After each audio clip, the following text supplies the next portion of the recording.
Փաստերթը գրում է, որ Փաշինյանը բազմիցս է հայտարարել, որ ճանաչում է Ադրբեջանի տարածքային ամբողջականությունը, ավելին նշել է կոնկրետ չափով տարածք 86,600 քառակուսի կիլոմետրով, ավելին հստակ ընդգծել է, որ ինքը Փաշինյանը Արցախը ճանաչում է Ադրբեջանի կազմում, ադրբեջանական, ադրբեջանապատմական, հարկավ դրանից հետո Հայաստանի որևէ ղեկավար պետք է վարկենապես դադարեր այդպիսին լինելուց, բայց Փաշինյանը, ինչպես տեսնում եք, ոչ միայն նստած է վարչապետի աթոռին, այլև հարցազրույց է տալիս, դեռ մի բան էլ իր արածը հանրությանը մատուցում է որպես մի մեծ լավություն կամ սխրանք։ Նիկոլ Փաշինյանը հմեկին տված հարցազրույցում նշել է, որ առավել ևս հիմա էսկալացիայի որևէ հիմք եւ հիմնավորում չկա, որովհետեւ Հայաստանը եւ Ադրբեջանը ճանաչել են միմյանց տարածքային ամբողջականությունը, ինքնիշխանությունը, քաղաքական անկախությունը ըստ էության Խորհրդային Միության հանրապետությունների սահմաններով։ Առավել ևս հիմա էսկալացիայի որևէ հիմք եւ հիմնավորում չկա, հայտարարել է Նիկոլ Փաշինյանը։ Ըստ փաստերթի բուն հարցը այն է, թե որտեղ եւ ինչպես են Ադրբեջանը այլև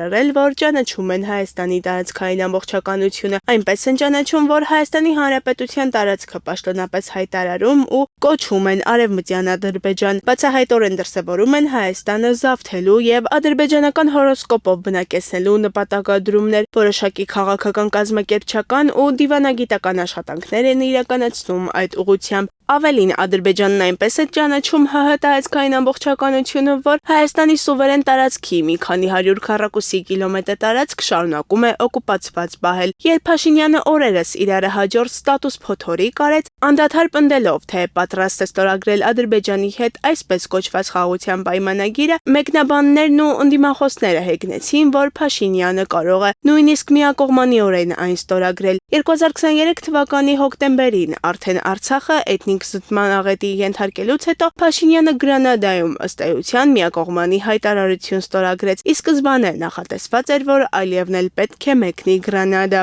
Փաստը գրում է, որ Ալիևը չմեկնեց այնտեղ, այնպես որ տարածաշրջանից միայն Փաշինյանը ստորագրեց, մի անգամ էլ ճանաչելով Ադրբեջանի տարածքային ամբողջականությունը։ Հարցազրույցում Փաշինյանը նորից ու նորից վկայակոչում է Ալմա-Աթայի 1991 թվականի տխրահռչակ հռչակագիրը, որով իբր Արցախը այն գլխից ճանաչել է ադրբեջանական։ Փաստերթը նաև գրում է, էլ ինչի էին տասնամյակներ շարունակ բանակցում ԵԱՀԿ Մինսկի խմբի եռանախագահության շրջանակներում ԱՄՆ-ի, Ռուսաստանի ու Ֆրանսիայի միջնորդությամբ, եթե փաստաթղթավորված կերպով Արցախը ճանաչել էին ադրբեջանական։